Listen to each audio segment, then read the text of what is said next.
Hi guys, welcome back to another video with me, Kevin Twist, and we're starting a new series today, Scottish football this week.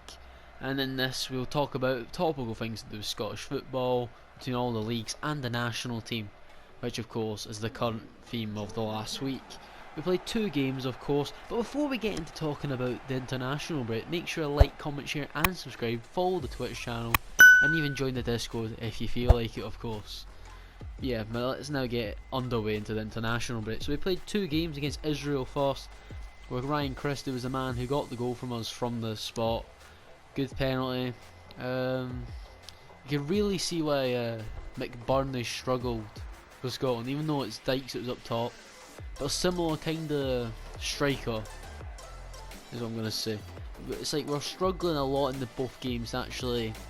That final pass just wasn't really happening for us. One time, the very few times we put the ball like as you should do for a big man, he scores. Ryan Christie got 2 penalties, scored both of them. Very good to us. I think maybe a 2 up top might be the thing we could have to go with. Either like a Shanklin and either Dykes or McBurney or Griffin, one of them, or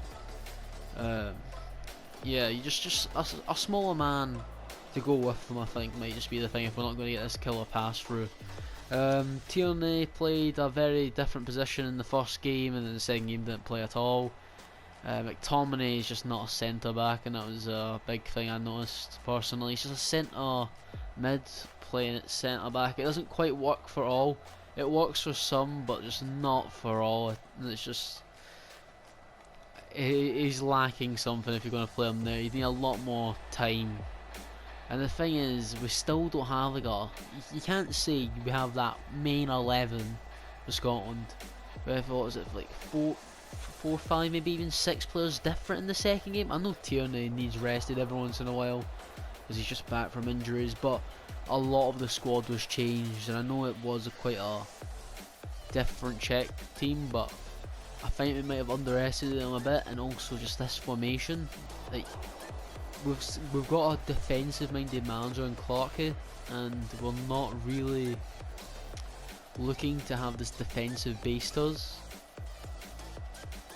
when Tierney might be one of our better centre backs. I think you need to get McTominay out as centre back. Lee Cooper, you know, maybe even make him captain if you want. You know, he's been a great captain. Robertson, in my opinion, is only captain because of what he's won and what club he's at.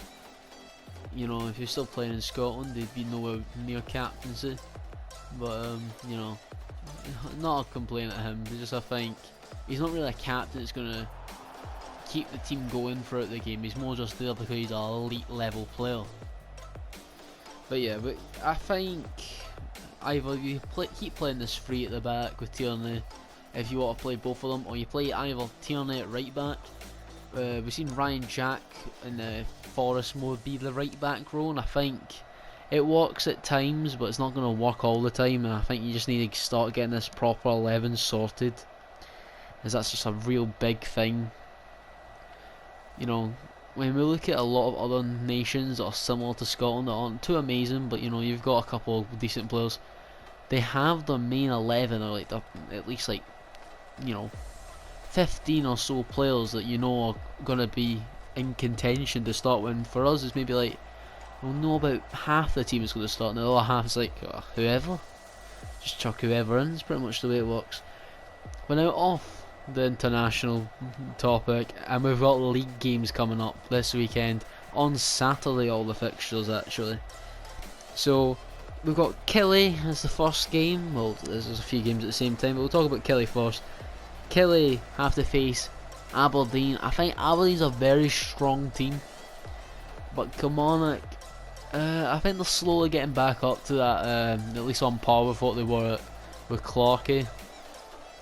That Kambamba, I think is how you pronounce it. I probably butchered it. Brophy now coming back up to like, full fitness, I think, or he's just, you know, getting more game time again. I think those 2 up top just works quite perfectly for what they want to play. Because he's just in a very close game. You know, Aberdeen did just pick up points against Hibs, who I do think are going to be the battle for 3rd place.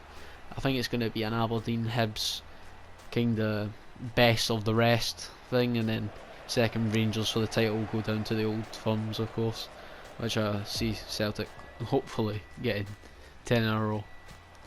But meanwhile, back at this game, that'll be at Rugby Pot. I do see Kelly maybe just edging it, but you know, it's going to be quite tight. I see maybe a 1-0 win Kelly just for their very defensive style, but I could see, you know, Aberdeen getting points here because I do see them as the third best team in Scotland personally. And now, meanwhile, during that time, Hibs will also be playing. Hibs on the road away to St Mirren. You know, Hibs have had a good start to the season, very good start. You know, they've been up there with Rangers of late with point wise, if you want to look at it like that, but you know, Aberdeen was maybe a bit too much for them. I think St Mirren will be a bit of an easier tie, and I can see this being 2-1 personally. I was going to say 2-0, but you know, I can see Hibs always conceding a goal. I don't see them as that strong defensively, but they've got a good goalkeeper, Marciano, strong keeper. Now on to the next game, Celtic go to Dingwall, another away fixture for a green team. Dingwall, you know, is a long way away, sometimes a tough ground, but I can see our quality having a big part in us getting a lot of, maybe a lot of goals, maybe just a lot of possession we could have this game. But Edouard being back to full fitness, you know, he got a goal or so, or maybe a goal or two, might got a second one for France under 21s. Looks good, he's looking sharp again.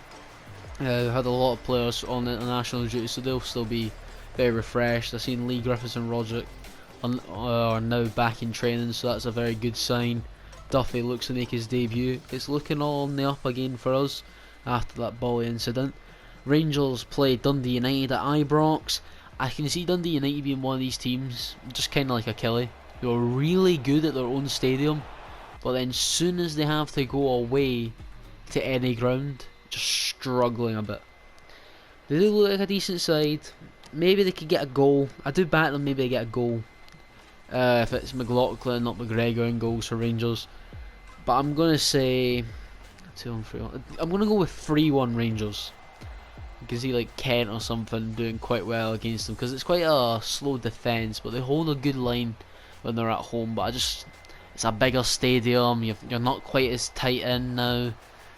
I could just see maybe a bit too much against another Old Firm side for them. Right, now on to the next game.